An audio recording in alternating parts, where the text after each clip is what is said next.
మన మిత్రులు చెప్పినట్టుగా ఇక్కడ కేంద్రం సిద్ధంగా ఉన్నది. మన ముఖ్యమంత్రి గారు హైకోర్టు ప్రిమైసెస్ కాకుండా మేము బయట బిల్డింగ్లలో ఎక్కడైనా నిర్వహించుకుంటాం, మాకు సపరేట్ చేయండి అని వారు విజ్ఞప్తి చేశారు. అదేవిధంగా కేంద్ర మంత్రి సదానంద గౌడ గారు హైకోర్టుకు త్వరగా మీ రిపోర్ట్ పంపండి అని చెప్పి వారు విజ్ఞప్తి చేశారు.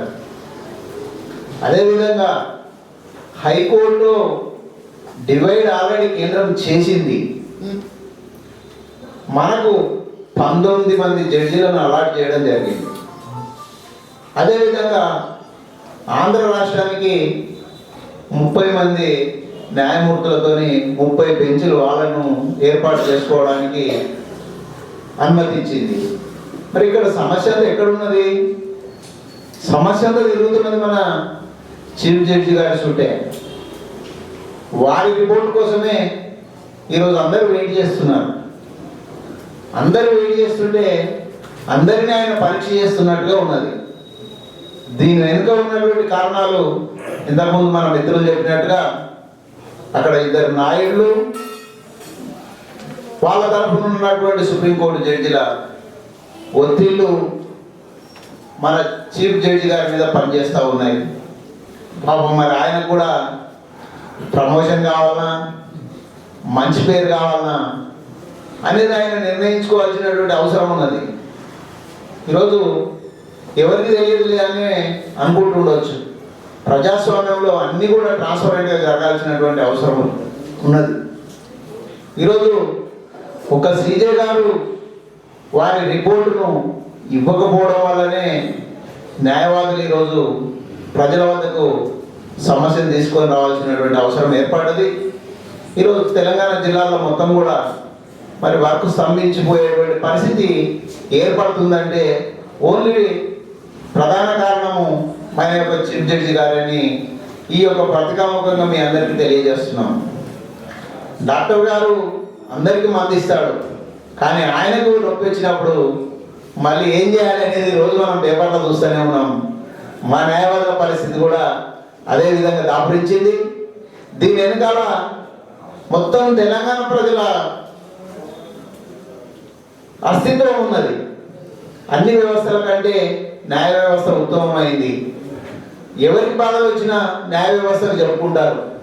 మరి అలాంటి వ్యవస్థనే వాళ్ళ చేత గుప్పిట్లో పెట్టుకొని వాళ్ళు ఈ విధంగా వ్యవహరించడము ఇది నాయుళ్లకు చాలా దుర్మార్గమైనటువంటి విషయమని నేను పత్రికాముఖంగా విజ్ఞప్తి చేస్తున్నాను. మీరు ఎందుకు సహకరించట్లేదు? ఈరోజు యాక్చువల్గా హైకోర్టును వాళ్ళు ఇమీడియట్గా ఏర్పాటు చేసుకోవాల్సినటువంటి అవసరం ఉన్నది. మేము ఏర్పాటు చేసుకోమనంటే సప్పుడుదాకా నిమ్మకు నీరెత్తినట్టుగా ఉంటున్నారు. ఉండేది మా వాళ్ళే బాగుపడుతున్నారు, మా వాళ్ళే తింటున్నారు, మా వాళ్ళే బాగుపడుతున్నారు కదా, మేమెందుకు పోవాలి అనేది వాళ్ళ సిద్ధాంతం. అయినా కేసీఆర్ గారు ఈ యొక్క హైకోర్టు ప్రిమైసెస్ నుంచి బయటికి పోయి మేము వేరే బిల్డింగులు కోటిలో ఉన్నటువంటి అక్కడ నిజాం బిల్డింగ్ కూడా చూడడం జరిగింది. అదేవిధంగా ఎన్నో బిల్డింగ్లను కూడా పరిశీలన చేయడం జరిగింది. మేము ముందుకు వచ్చాం బాబు, మాది మేము ఏర్పాటు చేసుకొని ఏ గుడిసెలైనా ఈ హైకోర్టు నిర్వహించుకుంటామన్నా కానీ మరి ఇంత మొండిగా వ్యవహరిస్తున్నటువంటి చీఫ్ జడ్జి గారు ఈ తెలంగాణ ఉద్యమం మళ్ళీ న్యాయవాదులతో ప్రజల్లోకి వెళ్ళకముందే మీరు మీ యొక్క రిపోర్టును కేంద్రానికి ఇచ్చి మరి కేంద్ర రాష్ట్ర ప్రభుత్వాలకు సహకరించాలని ఈ పత్రికాముఖంగా నేను విజ్ఞప్తి చేస్తున్నాను. నిజంగా ఇక్కడ ఉన్నటువంటి ఆంధ్ర న్యాయవాదులు ఒకనాడు గుంటూరులో బెంచ్ కావాలని తీవ్రంగా ఉద్యమాలు చేసినటువంటి వాళ్ళు ఇవాళ నిమ్మకు నీరెత్తినట్టు హైకోర్టులో నిమ్మలంగా ఉంటున్నారంటే అసలు కారణం ఏంది? ఇక్కడ వాళ్ళు బాగా సెటిల్ అయిపోయారు, అక్రమంగా ఎన్నో ఆస్తులు సంపాదించుకున్నారు, నగరం చుట్టూ వాళ్ళ బంధువులందరూ కూడా కబ్జాలు పెట్టుకున్నారు. ఇవన్నింటినీ ఇచ్చి వాళ్ళు మళ్ళీ పోయి అక్కడ పోతే మా పరిస్థితి ఏంది అనేటువంటిది వాళ్ళకు ఒక రకంగా మెరుస్తూ ఉన్నది. నిజంగా అక్కడ బెంచెస్ పోతే బీద ప్రజలకు న్యాయం జరుగుతుంది. ఇంత దూరం మన మహిళా న్యాయవాది గారు చెప్పినట్టుగా శ్రీకాకుళం నుంచి కానీ చిత్తూరు నుంచి కానీ హైదరాబాద్ రావాలంటే వాళ్ళకు ఎంత ప్రాబ్లం ఉండదో మరి వీళ్ళకి తెలియట్లేదు. మాకు మాత్రం ఇక్కడ హైదరాబాద్లో మంచిగా ఉంది అనుకుంటున్నారు. ఒకనాడు కొట్లాడిన వాళ్ళు ఈ రుచి తెలంగాణ గడ్డిపేట నీళ్ళకు అలవాటయ్యి హైదరాబాద్ వాతావరణానికి అలవాటయ్యి వాళ్ళు ఇక్కడ వదలడానికి సిద్ధంగా లేరు. కాబట్టి ఇవన్నిటిని మరి వీళ్ళందరూ కూడా ఇన్ఫ్లుయెన్స్ చేస్తున్నటువంటి సమయంలో మన చీఫ్ జడ్జి గారు నిజంగా ఒక అపవాదు ఆయనకు వస్తున్నది, దీన్ని గ్రహించాల్సినటువంటి అవసరం ఉన్నదని ఈ పత్రికాముఖంగా తెలియజేస్తూ నాకు ఇచ్చినటువంటి అవకాశానికి ధన్యవాదాలు తెలియజేస్తున్నాను. మరి ఒక్క విషయం ఏంటంటే బార్ కౌన్సిల్ విషయంలో కూడా మన దగ్గర నుంచి bar council of India member Telangana నుంచే ఉన్నాడు, బార్ కౌన్సిల్ చైర్మన్ ఇక్కడ నుంచే ఉన్నారు, ఓటర్లు ఎక్కడి నుంచైనా ఉండొచ్చు. ఈ సభాముఖంగా వాళ్ళకు కూడా మేము మనవి చేస్తున్నాం, మీరు రిజైన్ చేయండి.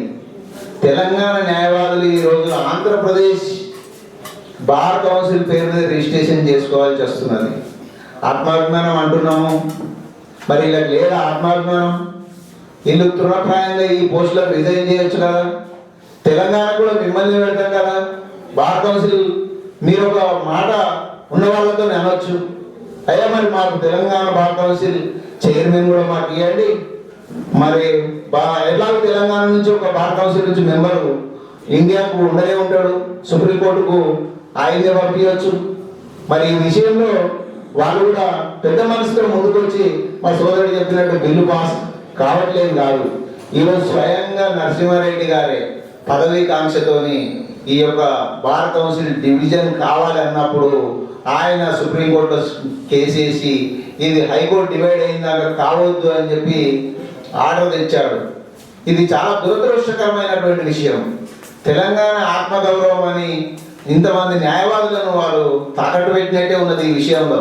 కాబట్టి బార్ కౌన్సిల్ సుప్రీంకోర్టులో రిప్రజెంట్ చేస్తున్నటువంటి సభ్యుడు రామచంద్రరావు కానీ, అదేవిధంగా నరసింహారెడ్డి చైర్మన్ గారు కానీ వాళ్ళు తక్షణమే పదవులకు రాజీనామా చేసి మీరు తెలంగాణ నుంచి మళ్ళీ ప్రాతినిధ్యం మీకే ఇస్తారు.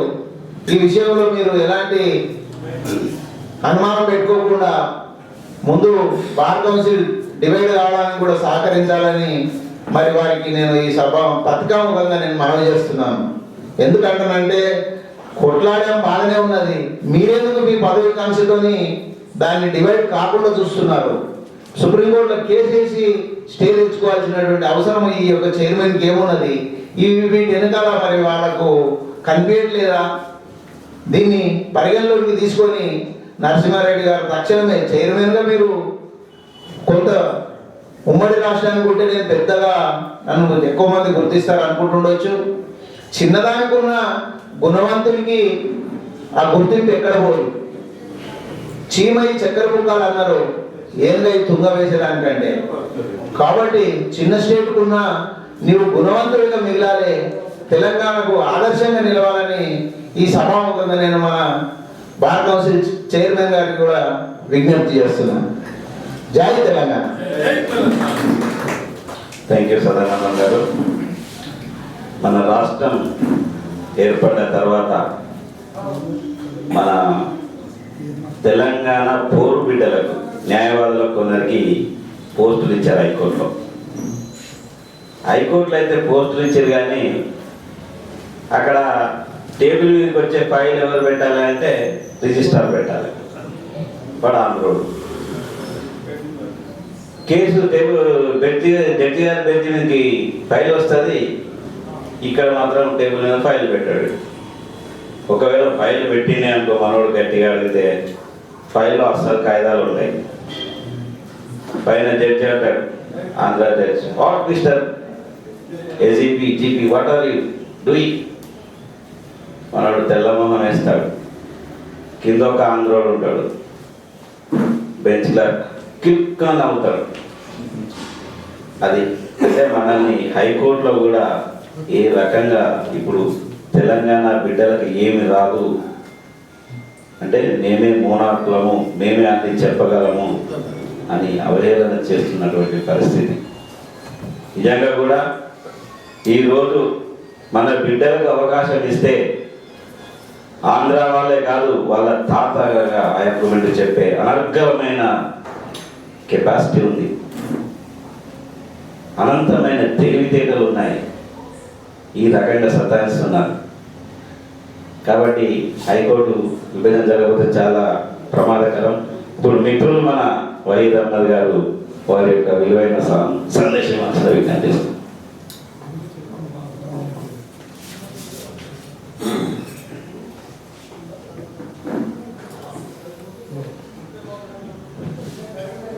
मैं इस प्रोग्राम के आखिरी मरहले में हम दाखिल हुए हैं और मैं जनाब वेद कुमार साहब का दिल की गहराइयों से शुक्रिया अदा करता हूँ, जिन्होंने हर पल में हमें इस चर्चा के तहत हर चीज़ की मालूमात फराहम करते हैं और कई ऐसे ख्यालात का वो यहाँ पर उजागर करने की कोशिश करते हैं कि हमारे परेशानी को हल करने के लिए।